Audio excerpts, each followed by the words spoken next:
एक नोटिफिकेशन आ गया। अब नोटिफिकेशन आया व्हाट्सएप पे, वहां देखने चले गए तो वो नोटिफिकेशन यूट्यूब का था, वहां पे क्लिक किए, यूट्यूब पे पहुंच गए, कॉमेडी देखना शुरू कर दिए। तब तक वो व्हाट्सएप पे या मैसेंजर पे कोई मैसेज हाय हेलो आ गया, उसमें फंस गए।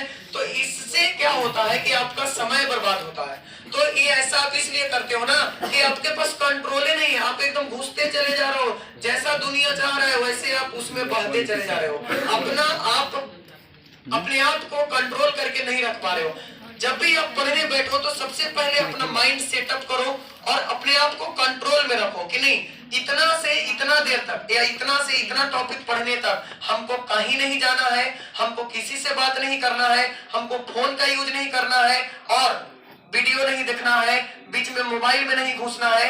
इसको बोलते हैं कंट्रोल। ठीक है। दूसरी चीज कंट्रोल से रिलेटेड लाइफ से रिलेटेड बात आपको हम बताते हैं। जैसे देखो कभी कभी ना होता क्या है कि हम अपना आपा खो देते हैं। कोई आदमी कुछ बोला तो हम बिना सोचे समझे उससे उलझ जाते हैं। तो इससे क्या होता है बच्चों कि जिस लेवल का वो इंसान था उसी लेवल में आप भी अपने आप को क्या किए, गिरा दिए। अगर आपका लेवल उससे ऊंचा होता तो आप उससे उलझते नहीं, उलझने के बजाय वहां से चले जाते या उसको समझा देते, नहीं समझने लायक है तो वहां से निकल देते। निकलने से क्या होता कि बाद में उसको अपना गलती का एहसास हो जाता। हालांकि हम भी ऐसा करते हैं, बहुत कोशिश करते हैं कि मतलब ऐसा हो, लेकिन कभी कभी करना पड़ता है। तो लाइफ का नियम है, कभी कभी बोलना पड़ता है। लेकिन मैक्सिमम केस में आप कोशिश किया करो कि आप आत्मनियंत्रण रखो अपने आप पर, अपना बॉडी का कंट्रोल आपके हाथ में होना चाहिए। ये नहीं कि कोई कुछ कहे, ये चल रहे आज मौसम बढ़िया कहले होता नहीं, भी मार्ट में से घूम के आई थी, बढ़िया बढ़िया का तो जैकेट आयल है। तो अब कहा कि बस अच्छा रुक चलता, उठे और चल दिए। पढ़ने बैठे थे और क्या हुआ, कहाँ चल दिए, भी मार्ट में पढ़ रहे हो। कौन फिजिक्स पढ़ रहा था, केमिस्ट्री पढ़ रहा था।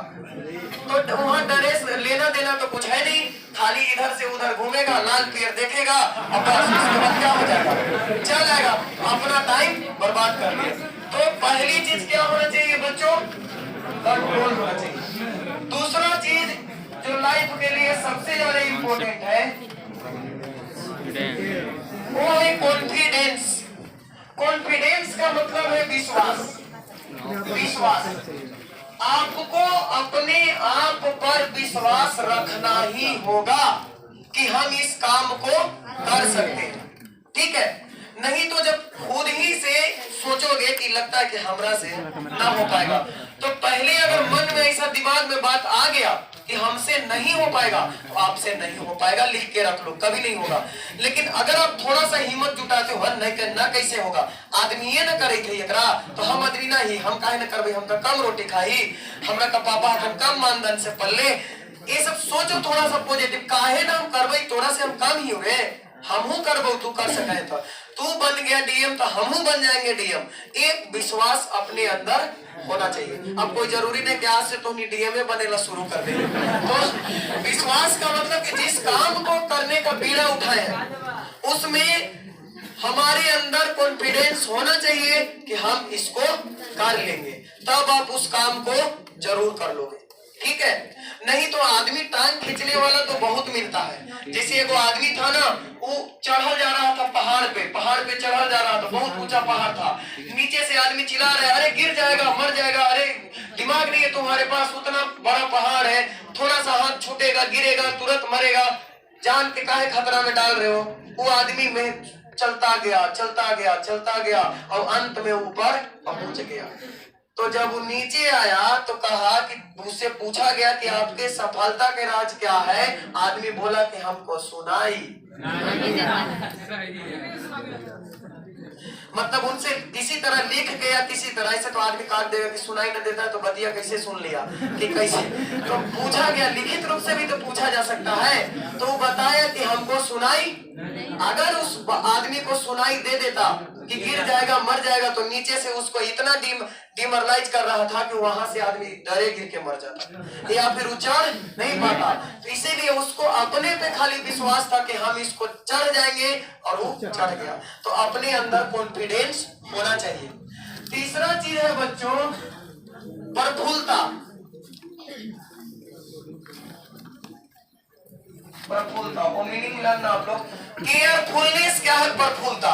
जैसे होता क्या है कि कोई कोई आदमी के तो कितनों पैसा कमा के दे दो या कितनों बड़ा आदमी है तो उससे पूछने जाओ का हाल चाल है बेटा, मारा का हाल चाल रहा था परेशानी में। मतलब कभी भी चेहरा पे उसका खुशी नहीं दे सकते हो, उसको पूरा धरती दे दो ना, पूरा धरती भी तुला के दे दो। देखिए वहां से पूरा संसार के जीत के आपके चरणों में रख रहे हैं तो यो कहेगा चांदवा तो अभी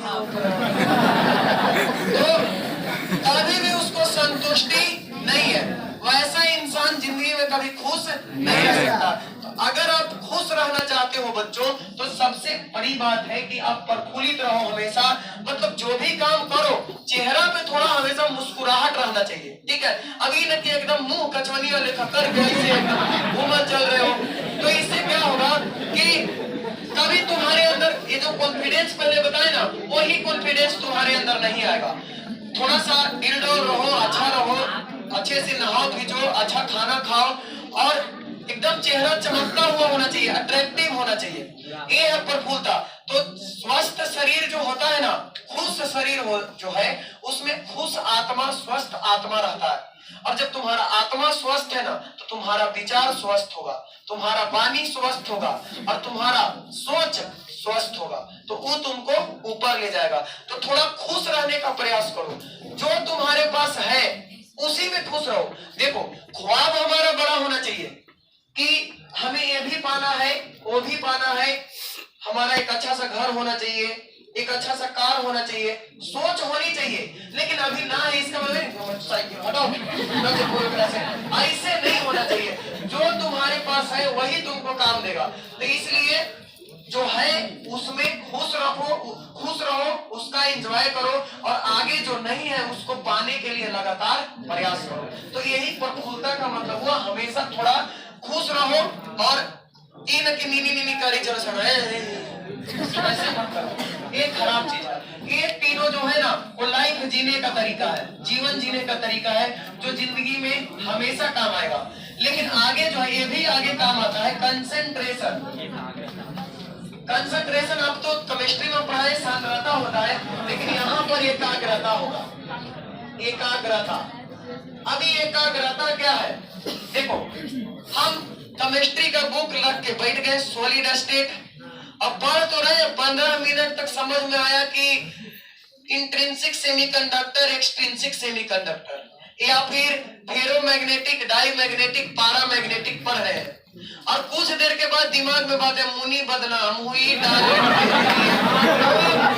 क्या हुआ, आप भटक रहे हो रास्ते से, ये दिमाग आपका एकाग्र नहीं है।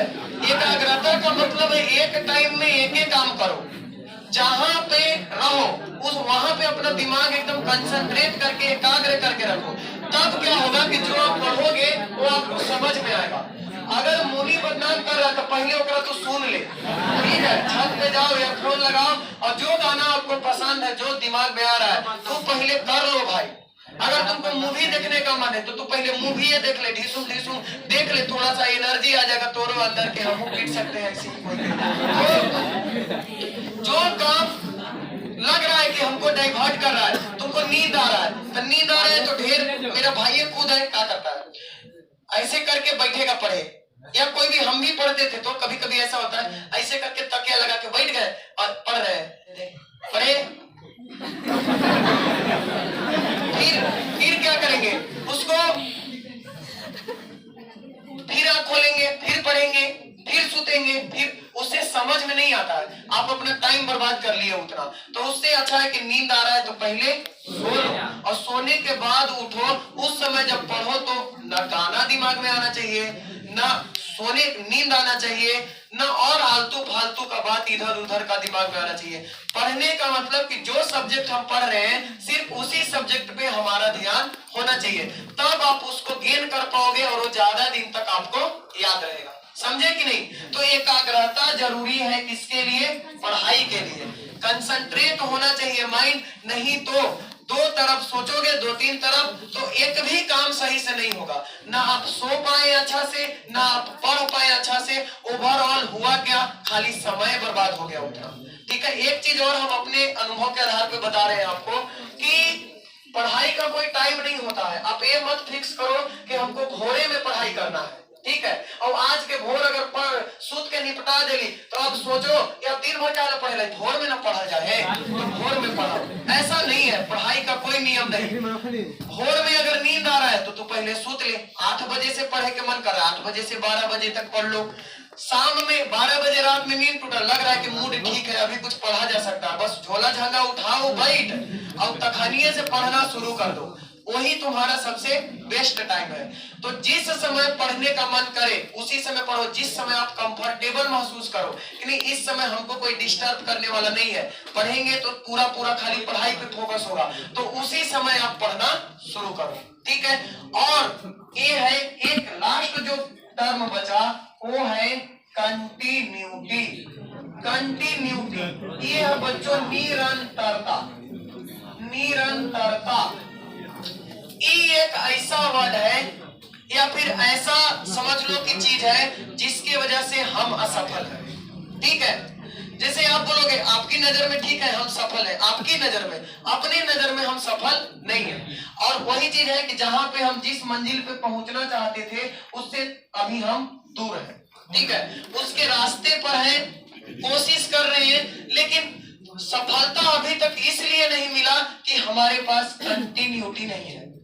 हम निरंतर किसी काम को नहीं कर पा रहे हैं। जो काम को निरंतर किए उसमें सफलता मिला, लेकिन जो मेरा जो सोच था जहां पे हम जाना चाहते थे उसके लिए मेहनत लगातार नहीं हो रहा है। अभी निरंतरता का मतलब क्या है बच्चों, हम अपना ही एग्जांपल देते हैं। संडे के आप लोग के छुट्टी रहता है, तो संडे के छुट्टी रहा, संडे के हमको टाइम मिला तो हम 5 घंटा करंट अफेयर पढ़ लिए, लेकिन मंडे से लेके और सैटरडे तक 1 मिनट भी पढ़ाई नहीं होता है। तो इसी को बोलते हैं डिसकंटिन्यूटी। ये हम लगातार नहीं है, अब ये कोई पढ़ाई नहीं हुआ। आपके साथ भी ये जरूर होता होगा कि कभी कभी 8 घंटा पढ़ लिए, किसी दिन 7 घंटा पढ़ लिए, और कभी कभी क्या होता है ना कि उसको बैलेंस करना शुरू कर दिए 4 दिन तक। एक दिन 8 घंटा पढ़ लिए ना, फिर एक आध दिन 8 घंटा पढ़ ले, भाई काम हो जाते। ये सबसे खराब चीज है। इसके वजह से आप क्या करोगे कि जो क्वेश्चन आप पढ़ चुके हो, जो आपको आता है, वो एग्जाम में गलत करके आओगे। क्योंकि क्वेश्चन जो होता है वो 2 ऑप्शन ऐसा होता है ना जो आपस में मिलता जुलता है, हमेशा वो आपको कंफ्यूजन उत्पन्न करेगा, ई होगा कि ई होगा, ई होगा कि ई होगा। और रेगुलर पढ़ोगे एक ही चीज को तो वहां पे कंफ्यूजन नहीं होगा। लेकिन कंटिन्यूटी ना रहने की वजह से आप सही क्वेश्चन को क्या करोगे, गलत मार के आ जाओगे। कंटिन्यूटी जिंदगी में सबसे ज्यादा जरूरी है। मेरे समझ से हम जो अनुभव किए हैं कि आपको अगर लाइफ में सफल होना है तो इन 5 में सबसे ज्यादा जो जरूरी है वो है कंटिन्यूटी। यानी रोज पढ़ो। आप 2 घंटा पढ़ते हो, 3 घंटा पढ़ते हो तो 3 घंटा रोज पढ़ो, चाहे किसी टाइम में पढ़ लो। इससे क्या होगा कि एक तो आपका तारतम्य बना रहेगा पढ़ाई से। होता क्या है ना कि जब हम 5 दिन भी पढ़ना बंद कर देते हैं तो 6ठा दिन किताब से डर लगता है, उठाने का मन नहीं करता है। और पढ़ोगे तो आप हौच पौच में रहोगे कि केमिस्ट्री पहले पढ़ ले, कि फिजिक्स पहले पढ़ ले, कि मैथवा पहले बना ले। जब मैथवा बनाने बैठोगे तो क्या होगा, केमिस्ट्री पढ़े के मन करेगा, ये चीज होता है। और लेकिन कंटिन्यूटी रहेगा तो आपके पास सीक्वेंस से को चलता आ रहा है कि कल ये पढ़े थे तो आज हमको ये पढ़ना है, परसों ये पढ़ना है, इस तरह से करके इतना दिन में क्या हो जाएगा, हमारा खत्म हो जाएगा। तो ये जरूरी है। अब लास्ट जो बात है वो हम आपको बताते हैं, उसके बाद दे देंगे छुट्टी। तो अभी 15 दिन है ना, एग्जाम का 15 दिन बचा हुआ है। तो आपको हम बताना चाहेंगे कि अभी से आप एक टारगेट बना के कि आज हमको कौन सा सब्जेक्ट का कितना टॉपिक कवर कर लेना है, कल हमको कौन सा सब्जेक्ट का कितना टॉपिक कवर कर लेना है। इस तरह से टारगेट बना के अगर किया जाए तो 15 दिन में भी सिलेबस पूरा हो सकता है। दूसरी चीज, जैसे जैसे आपका एक दिन टाइम गुजरेगा वैसे वैसे आपका प्रेशर क्या हो जाएगा, बढ़ेगा। और किताब का मोटाई नहीं घट रहा है, उतना ही है। तो जैसे जैसे वो नजदीक आएगा ना टाइम, तो आपको ऐसा लगेगा, फिजिक्स निकालोगे तो लगेगा कि केमिस्ट्री हो तो सब छूटले है, तो केमिस्ट्री उठाओगे, मतलब एकदम दिमाग जो होगा ना आपका नर्वस हो जाएगा। और इसके चक्कर में आप करोगे क्या, छोड़ हटाओ यार, जे होते से देखल जाता है, एक दिन रात में कबार दे भाई और ओकरा बाद जाके सवेरे एग्जाम दे, तो ये चीज होता है। ठीक है, तो ऐसा आपको नहीं करना है। अभी से आपको हम छोड़ रहे हैं 15 दिन रिवीजन करना जरूरी है। जब तक आप रिवीजन नहीं करोगे तो इस साइंस से बच्चों, हिंदी संस्कृत के भी रिवीजन एक दिन 2 दिन में नहीं होता। तो जब तक आप 15 दिन 10 दिन रिवीजन नहीं करोगे तब तक आपका सिलेबस कवर नहीं होगा, आप एग्जाम में अच्छा आउटपुट नहीं दे पाओगे। तो एक टारगेट बना के रिवीजन करो। जो डाउट हो आप किसी भी सोशल मीडिया ऐप से या फिर हम यहाँ पे खाली रहेंगे, आप आके कोई भी क्वेश्चन हो पूछ सकते हो। और दूसरी बात कि जो बच्चे जिनको लगता है कि हम थोड़ा लेट से आए थे, कुछ चैप्टर हमारा छूट गया, तो फिजिकल केमिस्ट्री में 2 चैप्टर मेरे समझ से 2-3 चैप्टर है जो लगता है कि रिवीजन हमको करवा देना चाहिए। तो ऐसे तो आप स्वतंत्र हो, आज के बाद अगर अपने से मेहनत करके कर सकते हो तो सबसे बेस्ट तरीका है पढ़ाई का, खुद से जो पढ़े हो। हाँ, एक चीज और, जो याद नहीं हुआ अभी तक, आप पढ़ते आ रहे थे वो अभी तक याद ना हुआ, तो समझ जाओ कि पढ़ने से अब याद ना होगा, वो अब लिखने से याद होगा। ठीक है, जैसे कोई टॉपिक को 2-3 बार हम पढ़ लिए हैं और इतना बार पढ़ने के बाद भी अभी तक मतलब लग रहा है कि पूरी तरह से याद ना है, तो वो अब कितना बार भी पढ़ लो याद नहीं होने वाला है, अब उसको आपको लिखना पड़ेगा। तो जो टॉपिक ना याद है उसका थोड़ा लिख के प्रयास करो याद करने का। और उसके बाद जो डाउट हो आप हमसे कांटेक्ट करके पूछ सकते हो। कल से रिवीजन रहेगा, ठीक है, रिवीजन कल हम सॉल्यूशन चैप्टर का स्टार्ट करेंगे और पूरा सॉल्यूशन चैप्टर हम कोशिश करेंगे कि 1-1.25 घंटा में 1.5 घंटा में आपको पूरा कवर करा दे, जितना जरूरी हो टू द पॉइंट सब कुछ आपको रिकॉल करवा दिया जाए। ठीक है, यहीं पे इसी टाइम पे अपने टाइम पे। तो कल सॉल्यूशन का, परसों इलेक्ट्रो